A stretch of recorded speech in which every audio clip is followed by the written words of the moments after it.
ওসমান বিন হাদির মৃত্যু আর তারপর বাংলাদেশে সেই বিদ্বেষের আগুন আরো জ্বলছে। এবার ওসমান হাদির ভাই ওমর হাদি তিনি একটা বিস্ফোরক অভিযোগ করছেন। তিনি বলছেন এর জন্য দায়ী কে? এর জন্য দায়ী প্রশাসন। এর জন্য দায়ী কে? এর জন্য দায়ী ইউনূস সরকার। হাদি হত্যা ইউনূস প্রশাসনকে দায়ী করে তোপ ওসমান হাদির ভাইয়ের। কি বলছেন তিনি?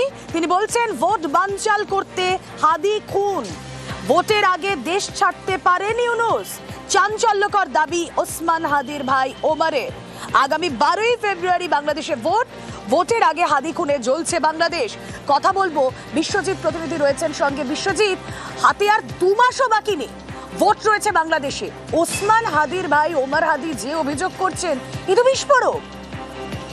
একদমই বিস্ফোরক, চাঞ্চল্যকর অভিযোগ, এবং সেই অভিযোগের সামনে কার্যত ইউনূস সরকারকে কাঠগড়ায় তুললেন। এই যে আমরা দেখেছি যে ওসমান হাদির মৃত্যুর পর কার্যত হিন্দু যুবককে পুড়িয়ে মারা হয়েছে, বিভিন্ন জায়গায় জ্বলছে, বিভিন্ন জায়গায় সংঘর্ষ, দাঙ্গা, বিভিন্ন যে অভিযোগ, বিভিন্ন ক্ষোভ বিক্ষোভ, সংবাদ মাধ্যমের অফিস পুড়িয়ে দেওয়া হয়েছে।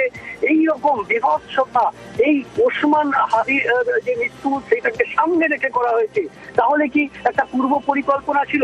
অন্তত শরীফ ওমর হাদি যে অভিযোগ গতকাল করেছেন বাংলাদেশের অন্যতম গুরুত্বপূর্ণ জায়গা শাহবাগে, সেখানে ইনকিলাব মঞ্চের একটি অনুষ্ঠানে সেখানে ইউনূস সরকারকে যেভাবে নিশানা করেছেন এবং সেভাবে একদম ডিরেক্ট তিনি বলেছেন যে তোমরাই, অর্থাৎ ইউনূস সরকারই ওসমান হাদিকে খুন করেছো, এবং এই ইস্যুটা ব্যবহার করে নির্বাচন বানচাল। অর্থাৎ একদিকে একজন প্রতিবাদী যিনি চেয়েছিলেন বাংলাদেশে সুষ্ঠুভাবে গণতান্ত্রিক পদ্ধতিতে নির্বাচন হোক এবং সেই নির্বাচন ফেব্রুয়ারি মাসেই হোক, এবং এই নির্বাচনকে বানচাল করার জন্যই কি তাহলে ওসমান হাদিকে মৃত্যু, ওসমান হাদির এই খুনের ঘটনা?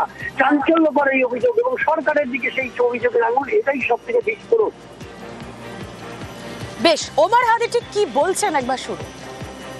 আপনারাই ওসমান হাদিকে হত্যা করিয়েছেন, আবার আপনারা এটাকে ইস্যু করে নির্বাচন বানচাল করার চেষ্টা করতেছেন। আপনারা যারা রাষ্ট্র ক্ষমতায় থাকাকালীন অবস্থায় ওসমান হাদিকে হত্যা করা হয়েছে, এই হত্যার দায় আপনারা এড়াতে পারবেন না। আপনাদেরও বিচার হবে।